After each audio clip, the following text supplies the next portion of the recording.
Jueves 2 de febrero de 2023, muy buenos días, bienvenidos a Contacto Directo. Hoy estará aquí Leonidas Issa, presidente de la CONAIE, minería legal e ilegal y los acuerdos alcanzados en octubre con el Ejecutivo. También Darío Herrera, ministro de Transporte y Obras Públicas, en qué estado se encuentran, según el gobierno, los acuerdos con las organizaciones sociales. Y Cristian Torres, secretario nacional de Gestión de Riesgos, el monitoreo a la actividad del Cotopaxi y sus contingencias. Aquí empezamos. La actualidad, los protagonistas, el análisis y la información en Contacto Directo. La CONAIE se ha manifestado desde hace mucho, desde siempre, en contra de la minería y a favor de la naturaleza. Las puertas a la minería a gran escala se abrieron durante el correísmo y desde entonces la actividad se ha venido desarrollando con muchos llamados por parte de comunidades que reclaman por la contaminación, por la depredación del medio ambiente. Vamos a hablar sobre minería y también sobre los acuerdos alcanzados con el gobierno en octubre del año pasado, luego de la paralización del mes de junio.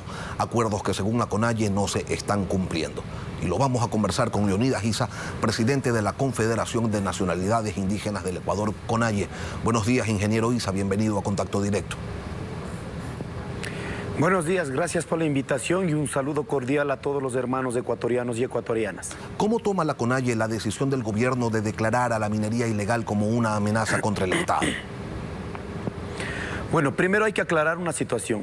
La minería no ha empezado en el gobierno de Rafael Correa. Empezó desde 1994, desde Sixto Durán Ballén hasta el día de hoy. No es una política de los gobiernos de turno, es una política del Estado. Por lo tanto, todos los gobiernos han respondido a esta política. Nadie ha querido superar. Segundo, sobre el tema de la minería ilegal, al declarar, estaría bien, pero si es que realmente van a proteger la naturaleza, el medio ambiente. Lo que están haciendo es utilizar como una estrategia, como punta de lanza la minería ilegal para instalar la minería legalizada transnacional a cielo abierto. En la Asamblea por la Vida y los Territorios, ustedes resolvieron mantener activa la resistencia frente al avance de la minería con propuestas, con estrategias y con acciones. A más de decirle que no a toda forma de extractivismo, ¿qué otras propuestas plantean las nacionalidades indígenas del Ecuador? Nosotros hemos sido claros. La minería en un país tan pequeño como el Ecuador, en un país tan mega biodiverso, usted no va a encontrar, como en el Ecuador, por ejemplo, zonas que en una hectárea encuentras más de 1000 especies. Eso no va a encontrar en ninguna parte del mundo. Y allí se está desarrollando la minería.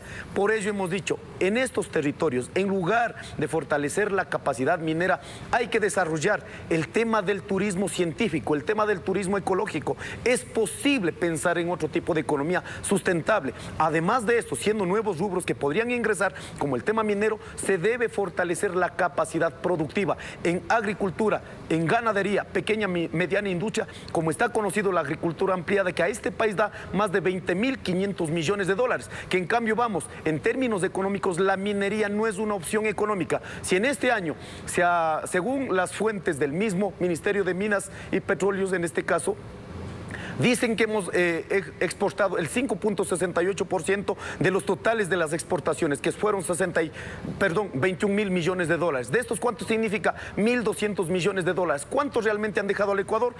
Aproximadamente 80 millones de dólares en regalías, que podemos detallar qué nomás ha significado aquello. ¿Eso es una opción económica? No la es. Pero si vamos a ver la agricultura, la ganadería, eso sí es una opción porque allí está sosteniendo la mayoría de empleos, la mayoría de las condiciones de sobrevivencia para nuestra gente. Usted habla de la minería en general, ingeniero Issa, pero allí estamos mezclando dos cosas que son distintas. La una, la minería legal obtiene permisos, es o debería ser fiscalizada, tiene parámetros que se deberían cumplir, se registra ante los organismos correspondientes, paga impuestos. La otra, la minería ilegal, es una actividad esencialmente ilícita y relacionada con peligrosos grupos delictivos. ¿Por qué a ustedes no les interesa o no les importa mucho ser precisos y por qué no hacen esa distinción? Pero claro que hemos hecho esta distinción, esta diferenciación. La minería ilegal Miremos lo que ha pasado en la provincia de Napo, en Yutsupino. ¿Qué ha pasado? La minería ilegal, o como la minería legal, no significa que están beneficiando al medio ambiente. La minería ilegal y la legal prácticamente destrozan, en este caso, el ecosistema, las fuentes de recarga de fuentes de agua, digamos, ¿no es cierto? Por lo tanto, la minería ilegal nosotros hemos rechazado desde el inicio, lo que pasa en Buenos Aires. Por ello decimos que la minería ilegal está acompañada como una estrategia, como punta de lanza para instalar. Porque el gobierno eso ha dicho, ¿no es cierto? Miren, eso es la minería ilegal, por lo tanto vamos a instalar la minería legal.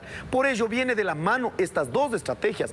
Por ello nosotros rechazamos la minería ilegal y la minería legal. Y para la minería legal nosotros en la mesa de acuerdos hemos quedado, señor presidente de la República, los delegados que estaban en la mesa, de aquí para atrás no hay nada que hacer. Pero de aquí en adelante garanticemos al derecho a la consulta previa, libre e informada. Así como el gobierno está manifestando, ¿no es cierto?, de que está peleando para que se respete la seguridad jurídica para las empresas que están invirtiendo. De la misma manera nosotros decimos, garantice el derecho, en este caso, a la seguridad jurídica sobre los derechos que están consagrados en la Constitución. Ingeniero. Aquí debemos dejar claro, no hay la minería ilegal, hay la minería ilegal y no es que nosotros estemos defendiendo al narcotráfico, a los capitales oscuros, a la ilegalidad. No, nosotros estamos defendiendo la vida, el agua, la naturaleza, la ecología, que sea minería ilegal o legal, prácticamente hacen el mismo destrozo ambiental. ¿Qué pasa con las autoridades locales? Usted ha hablado de Yutsupino, usted ha hablado de Buenos Aires,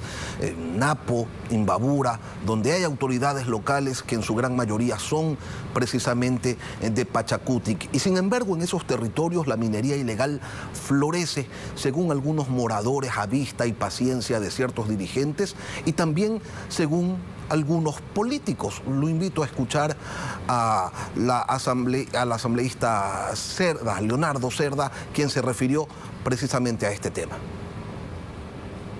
Operan 24 horas al día sin descansar. Los propios mineros saben, un día antes de los operativos hemos pedido al alcalde, al gobernador, a la prefecta, pero se dan indicios de que ellos mismos tienen máquinas en estas diferentes partes y que han sido pagados, han sido cooptados por esta corrupción minera. Leonardo Cerda, vocero del colectivo Napo Resiste, dice que están cooptados por la minería ilegal las autoridades. Ustedes, como cabeza del brazo político Pachacutic, ¿han hecho algún tipo de llamado de atención ante este tipo de señalamientos o de sospechas, por llamarlo de alguna manera? Estoy de acuerdo con el compañero Leonardo Viteri. Aquí no es las autoridades de Pachacutic exclusivamente porque queremos estigmatizar. Identifiquemos cuántos de las autoridades están siendo del movimiento Pachacutic. Aquí están vinculados todas las autoridades. Y si el gobierno tiene identificado, la fiscalía tiene identificado, ¿por qué se las tiene en pausa? ¿No será que también hay intereses de las autoridades, no solo de las que están involucradas, sino también de las autoridades de control? Tienen identificadas. ¿Por qué se sigue permitiendo si ya se tiene identificada? Por ello hemos dicho, aquí tiene que haber una mano dura desde la fiscalía, desde la justicia ordinaria, desde todos los rincones, porque ya se tiene identificado. ¿Por qué se permite? Un momento se incauta las maquinarias y en otro momento ya están libres. Eso no se puede hacer. Si ya está identificado, declare a nivel nacional, declare a nivel provincial, a nivel territorial, se identifica a las autoridades y simplemente se tiene que denunciar. ¿Por qué siguen ocultos estos temas? Nosotros no vamos a defender a ninguna autoridad, sea de Pachacutic o de cualquier movimiento. Simplemente no puede darse la minería ilegal y que se haya servido en este caso para incluso muchos sectores tener capitales oscuros para desarrollar este tema. Rechazamos todo aquello, no salvamos a nadie. Hablemos de los acuerdos que firmaron con el gobierno en el mes de octubre, 218. El gobierno hace algunas semanas señalaba que hay asuntos que dependen exclusivamente de ellos, otros en los que participan otros organismos del Estado y finalmente acuerdos que deben desarrollarse en conjunto con las organizaciones sociales. Ustedes dicen que los acuerdos no se están cumpliendo. ¿Cuáles? ¿Podría darnos un par de ejemplos para entender mejor esta puntualización que ustedes han realizado? Así es. Nosotros habíamos pedido al gobierno nacional a través del ministro Jiménez que de estas cuentas que hizo el mismo gobierno, de los 218 acuerdos, hay que categorizarla, porque si no, simplemente decir hay acuerdos. Nosotros insistimos, incluso tuvimos que hacer 3 días de trabajo para que se diga cuál es el acuerdo, cuál es el procedimiento, cuáles son los desacuerdos, capaz de que podamos atender a partir de esa clasificación, ¿verdad? En ese sentido, en la mesa número 1, en el tema de los subsidios, primero creo que estamos claros que no se va a permitir el incremento del precio de los combustibles de manera inmediata, sino hay que avanzar a la focalización de los combustibles. En esta parte, el gobierno nacional quedó, después de tener todos los elementos en la mesa, de cómo garantizar la focalización. Ahí están identificados sectores, 3 sectores importantes, 1.200 millones de dólares, en la mesa se discutió. ¿Quiénes son los beneficiarios? 3 sectores. Solo resuelvan ese tema, 1.200 millones de dólares trasladen a los sectores más empobrecidos. ¿Cuáles son esos 3 sectores beneficiados, ingeniero, para tenerlo claro? Los camaroneros, la pesca industrial y los atuneros. 1.200 millones de dólares que declaró. Ahora el gobierno nacional dijo que sí, están avanzando en la eliminación del subsidio. ¿Cuánto significó? 60 millones de dólares para promocionarse. Pero además de eso, con créditos internacionales que los ecuatorianos pagaremos, 200 millones van a dedicar a este sector para, en este caso, empezar a trasladar, ¿no es cierto?, que no utilicen la energía fósil, sino la energía hidroeléctrica. Entonces ahí no se ha avanzado, 60 millones frente a lo que habíamos puesto, 1.200 millones, y son los sectores que nos han insultado, los sectores que son críticos de nosotros, cuando se están beneficiando durante 17 años, de acuerdo el análisis que hicimos en las mesas, son sectores que se han beneficiado, y allí podemos ir dando un sinnúmero de listados, la gente que beneficia y los que nos insultan, ingeniero, en este país, pero son beneficiarios. Vamos al segundo tema, sí, porque no va a haber mucho tiempo. El tema de alivio financiero,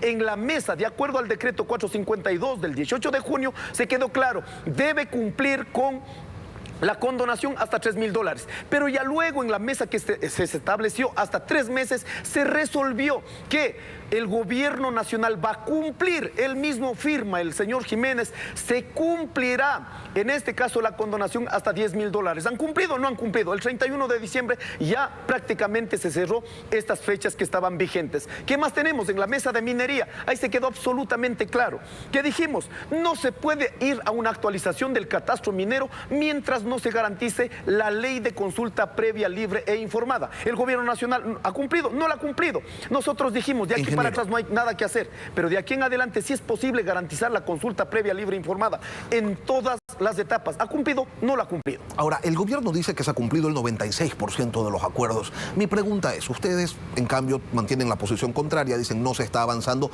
¿cómo lo van a resolver? ¿Se van a sentar con el gobierno para exponer su preocupación por el incumplimiento de lo acordado y meterle el acelerador a esas mesas en donde se hace una observación, un seguimiento a estos 218 acuerdos, o prefieren ir hacia una medida de hecho como la de junio, porque este gobierno solo con ese tipo de acciones entiende?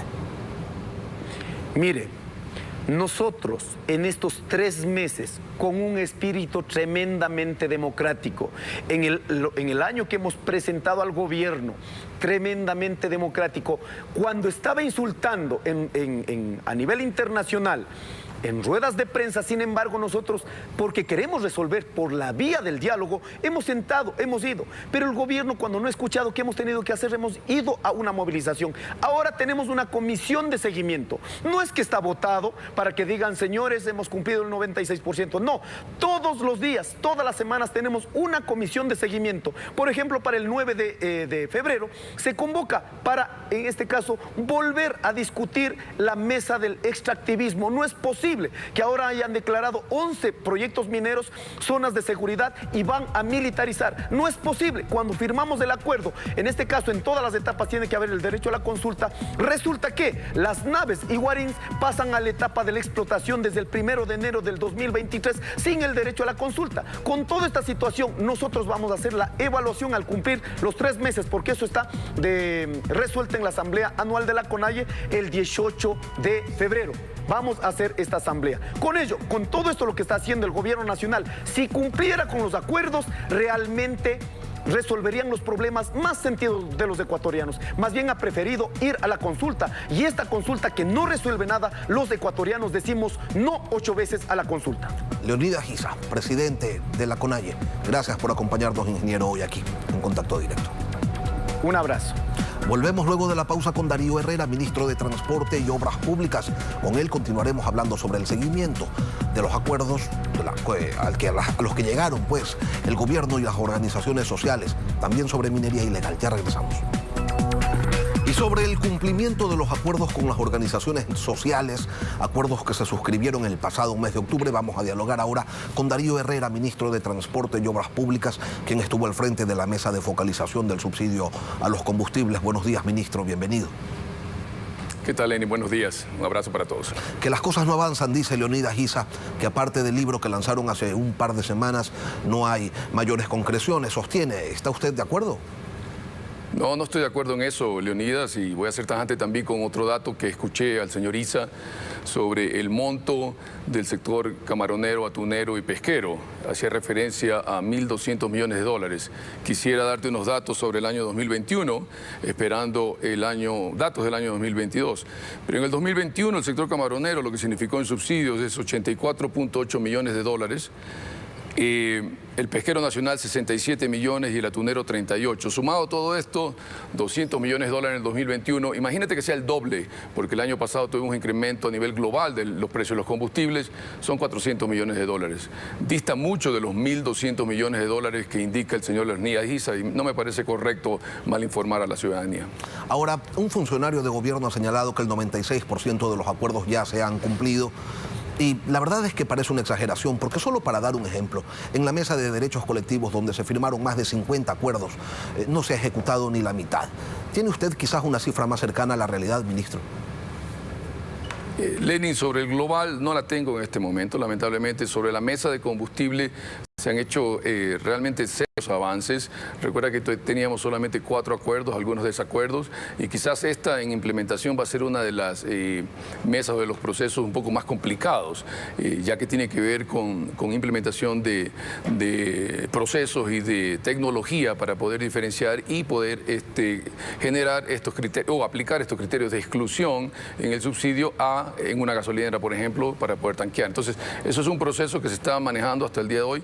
Lidera el Ministerio de Finanzas realmente. Quiero dejar esto claro: a partir del cierre de la mesa de focalización de combustible, yo dejé de liderar las negociaciones. En la mesa de coordinación ahora lidera el Ministerio de Economía y Finanzas, en conjunto con algunas otras organizaciones. Es un trabajo multisectorial. El MEF, el METOP, el Ministerio de Producción, ANT, la Agencia de Regulación, entre otras, ¿no?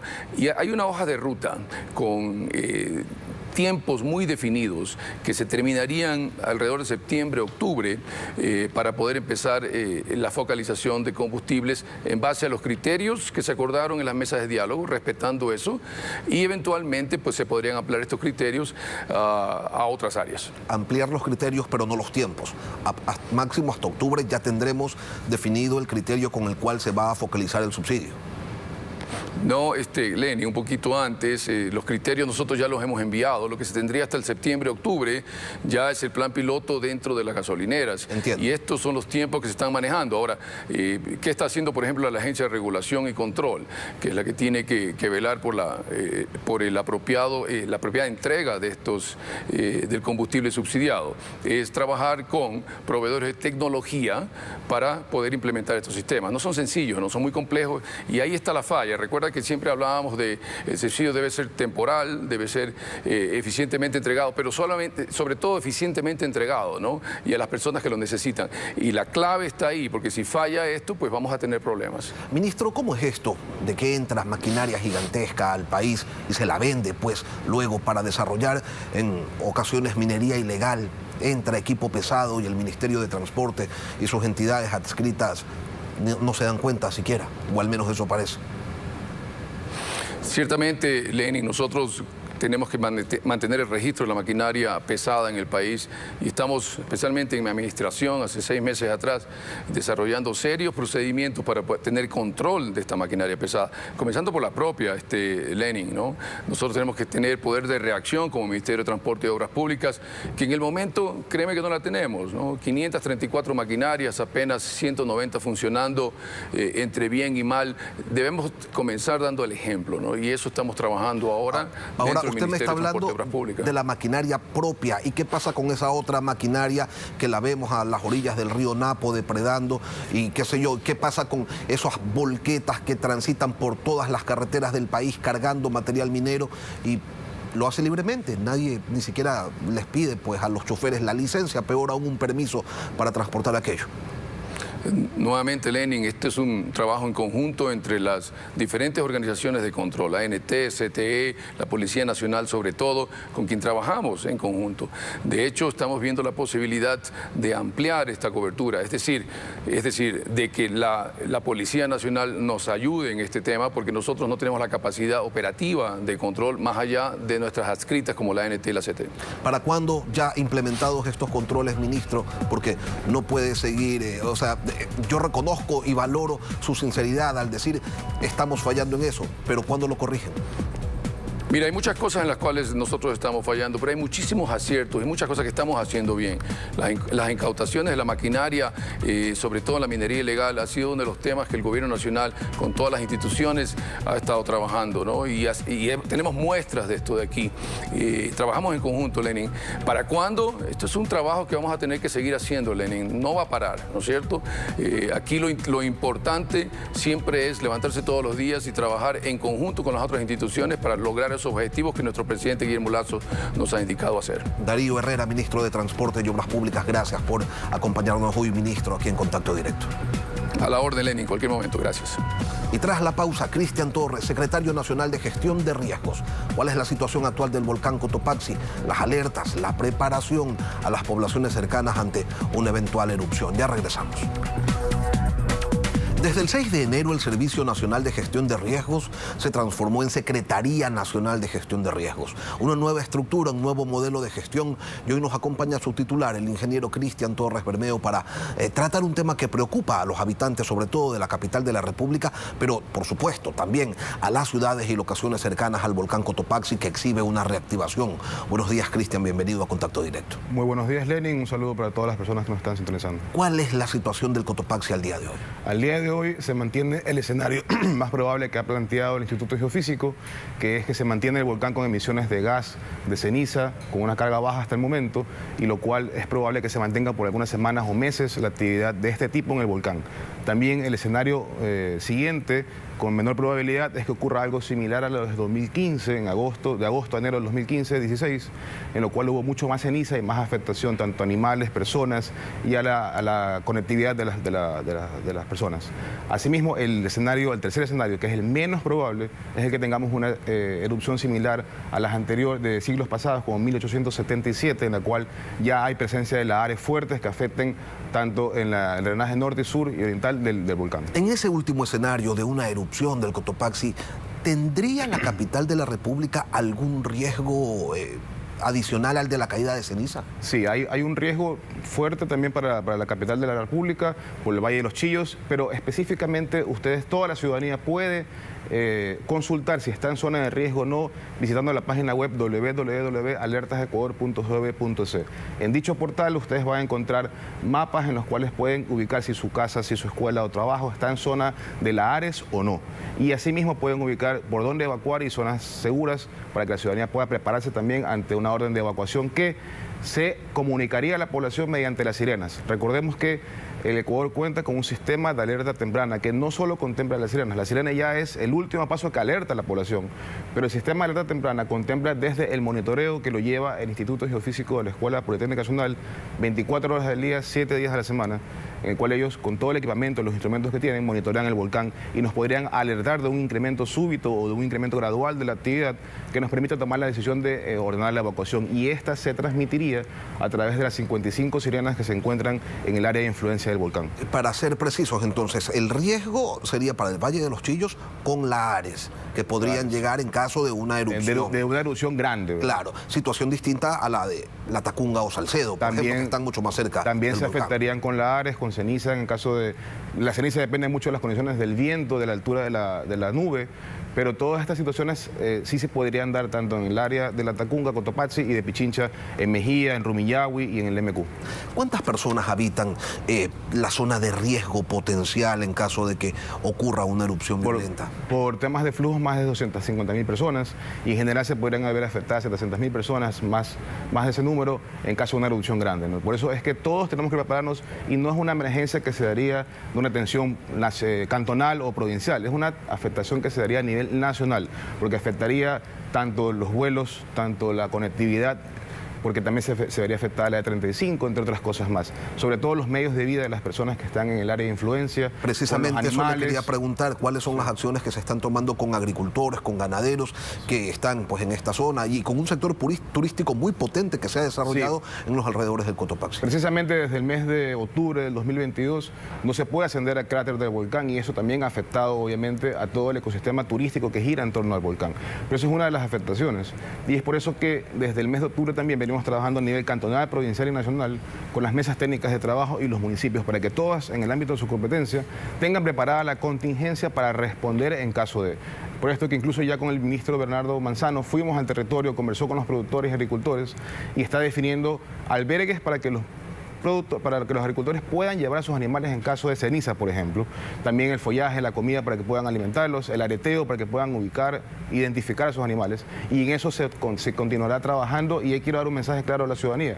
Así el volcán mañana descienda su actividad totalmente, este gobierno va a continuar trabajando en la preparación para responder ante una emergencia, porque ya sea en este gobierno o en cualquiera que venga en el futuro, eventualmente le va a tocar responder ante una erupción del volcán Cotopaxi. ¿Cuál es el evento que motivaría que la alerta pase de amarilla en donde se encuentra actualmente a naranja o a roja? Hay dos situaciones, ¿no? Puede que cambie de amarilla a roja, que es muy poco probable, y puede que cambie de amarilla a naranja y naranja a roja. Pero los parámetros que está definiendo el geofísico, el Instituto Geofísico, van por la sismicidad, por la actividad superficial, la emisión de ceniza y también todo el monitoreo de las temperaturas del volcán, las anomalías termales que tiene el volcán.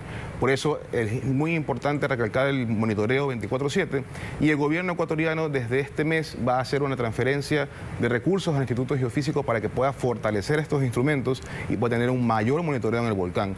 Esta transferencia va a ser durante 3 años por un total de $2.5 millones, iniciando este año con $800.000 para que pueda comenzar a fortalecer la instrumentación en torno al volcán. ¿Y ustedes cuándo terminan de constituirse ya como secretaría?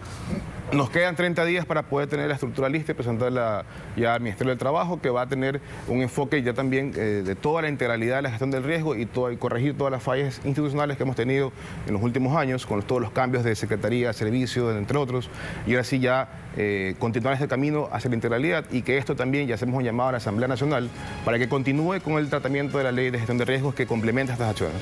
Cristian Torres, secretario nacional de Gestión de Riesgos. Gracias, Cristian, por acompañarnos hoy aquí en Contacto Directo. Aquí terminamos las entrevistas, pero las noticias continúan en Televistazo en la Comunidad. Que tengan todos un buen día.